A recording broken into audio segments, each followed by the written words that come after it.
मैं प्रोफेसर मुकुंद महाजन अपने व्यक्तिमत्व और मैं के 6th एपिसोड में आपका तहे दिल से स्वागत करता हूं।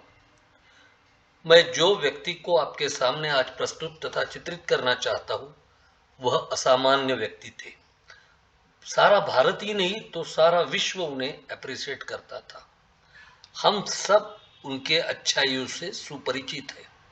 वह महानुभाव है हमारे भूतपूर्व प्राइम मिनिस्टर स्वर्गीय श्री अटल बिहारी वाजपेयी जी। क्या कहना आपके बारे में। A great soul of India, a great politician, a great orator, a great संसद पटु, a great diplomat, a great poet and on the top of it a great human being. आइए मैं आपको उनकी एक स्वयं रचित रचना सुनाता हूं। जितनी प्यारी रचना है, जितनी सुंदर रचना है, उतना ही सुंदर उसका शीर्षक है, उम्र की ऐसी के तैसी। घर चाहे कैसा भी हो, घर चाहे कैसा भी हो, उसके कोने में खुलकर हंसने की जगह रखना।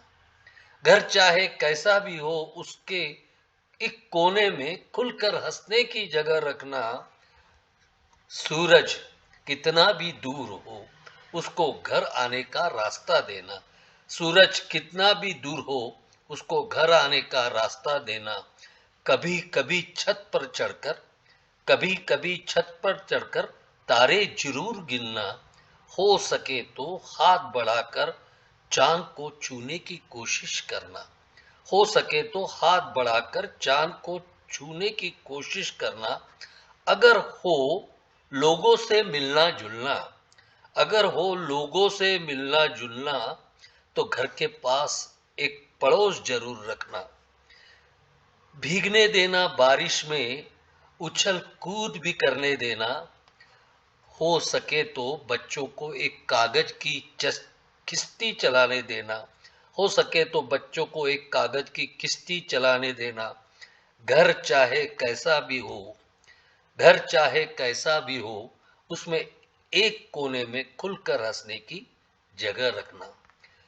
कभी हो फुर्सत और आसमान भी साफ हो, कभी हो फुर्सत और आसमान भी साफ हो, तो एक पतंग आसमान में चढ़ाना।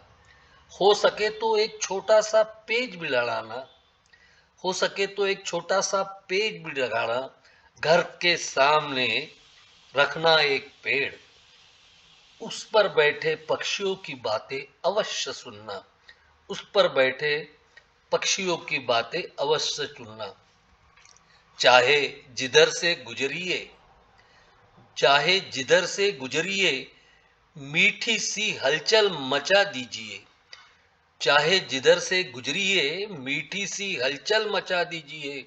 उम्र का हर एक दौर मजेदार है, अपनी उम्र का मजा लीजिए। जिंदा दिल रहिए जनाब, जिंदा दिल रहिए जनाब, ये चेहरे पे उदासी कैसी। जिंदा दिल रहिए जनाब, ये चेहरे पे उदासी कैसी। वक्त तो बीत ही रहा है, उम्र की ऐसी तैसी, उम्र की ऐसी तैसी।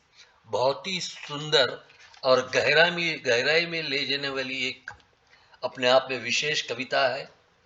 मित्रों, इसके बारे में मैं क्या कहूँ। बस मैं तो ये सोचता हूँ कि इसके हर शब्द में, हर इसके लाइन में इसका चिंतन कीजिए, मनन करिए और अपने जिंदगी में इसको अपनाने की कोशिश कर दीजिए। जिंदगी का एक हिस्सा उसे बना दीजिए और देखिए जिंदगी को आप किस ऊंचाई तक ले जाते हो, एक अलग ऊंचाई तक ले जाएंगे। तो दोस्तों, मैं यहाँ रुक रहा हूँ। मस्त रहिए, खुश रहिए, कभी कभी पतंग उड़ाते रहिए, तो कभी कभी कागज की किश्ती बनाते रहिए, तो कभी कभी चांद तारों को छूने की कोशिश कीजिए, तो कभी कभी पंछियों की आवाज सुनने की कोशिश कीजिए, तो कभी कभी उम्र की ऐसी तैसी कीजिए, ऐसी तैसी कीजिए। चलो फिर अगले हफ्ते, अगले शुक्रवार को आपसे मिलूंगा एक नया एपिसोड के साथ। तब तक नमस्ते।